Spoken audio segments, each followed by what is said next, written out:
Olá, pessoal, sejam todos muito bem-vindos ao seu canal Crime, Arte e Literatura com Ike Ferreira.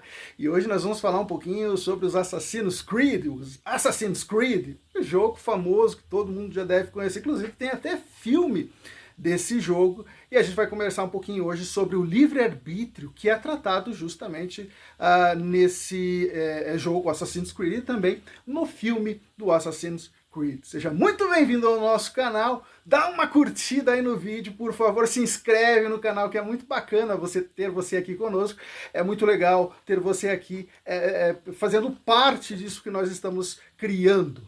Gente, a pergunta é difícil. E se alguém tivesse o poder de capturar e de extinguir o livre-arbítrio? E se essa fosse uma possibilidade, por intermédio da ciência, de desenhar o patrimônio genético do homem e de controlar o ímpeto e a pulsão humana? E que com o passar dos tempos e com o carregamento de novas ordens genéticas, a pessoa se tornasse controlável. Mas veja que se trata de um controle absoluto, negando então a livre expressão de vontades humanas, e assim as suas possibilidades de agir consciente e inconscientemente numa forma de exterminar os seus ímpetos mais devastadores, como a violência e a ferocidade. A partir da gestão das pessoas, manobráveis por um mandamento interior, que tende a influir sobre as suas decisões mais banais, abre-se a porta do livre-arbítrio, contendo o ímpeto do homem que tende para o bem ou que tende para o mal. É essa a premissa da história de Assassin's Creed de 2017, um filme produzido e protagonizado por Michael Fassbender. Michael Fassbender, um abraço, eu sei que você está aí assistindo ao nosso vídeo, eu sei que você também se inscreveu no nosso canal, Michael Fassbender, um abraço para você, meu querido.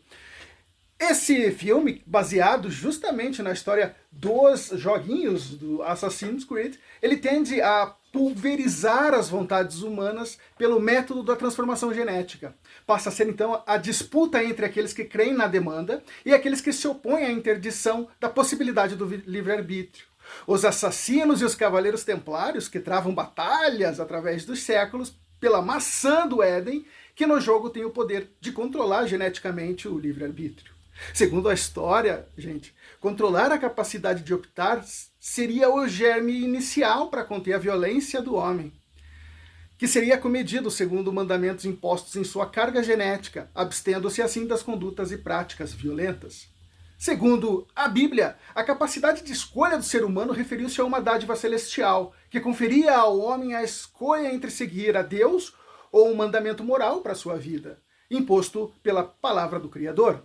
Em inúmeras passagens bíblicas, o apelo para seguir o Criador surge como uma forma de convite, mas não de uma ordem. Entretanto, os mandamentos divinos são proibitivos, colocando parênteses no livre-arbítrio, mas que ainda assim significa seguir os mandamentos do divino ou não, por vontade própria.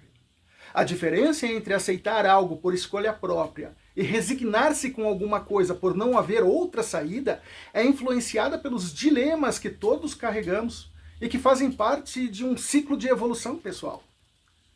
Entender as escolhas que as pessoas fazem registra apenas um pequeno período da história percorrida até o momento da sua inclinação. Todavia, definir ou escolher algo por medo ou por um ditame superior não exprime aquilo que confere o real poder, que é a aceitação.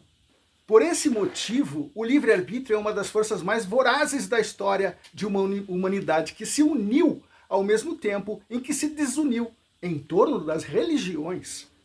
Só que religiões geralmente utilizam-se do medo para purificar e legitimar o pecador perante o Ser Supremo, como práticas para alavancar o seu poder sobre a cultura alheia, sobre as suas liberdades. Não há aceitação nem liberdade de escolha, existe apenas o medo. O caminho do inferno tortuoso e o estreito vale do paraíso são definidos por uma singela negação de toda uma cultura, como a ocorrida na Inquisição Espanhola e a caça aos nativos mexicanos em sua época de descobrimento, entre outros exemplos. Isso não revelou o livre-arbítrio, mas mostrou o medo e as possibilidades reais da manutenção da vida perante aos invasores que carregavam Bíblias em suas mãos. Note que o Código Penal O nosso Código Criminal em nenhuma ocasião proíbe as ações consideradas contrárias aos seus princípios mais intrínsecos. Da mesma forma, as normas de conduta não proíbem o que é considerado um desvio na nossa sociedade. Apenas indicam um castigo a ser pago, caso a norma seja efetivada, caso o desvio ocorra de fato. Por escolha própria, sem mandamentos ou ditames gerais, se escolhe pela realização de alguma demanda, mesmo que ela seja um desvio ou um fato criminoso. Quimera seria imaginar um mundo onde as pessoas não fossem influenciáveis por suas paixões, e o que é mais interessante, por paixões pensadas por terceiros para ele, ou para essas pessoas. Entre esses terceiros, o mercado se abre para todas as direções. O consumo é a meta a ser atingida, e irradiar-se de prazeres enquanto ainda há tempo para isso é o real motivo e aspirações das vidas vividas.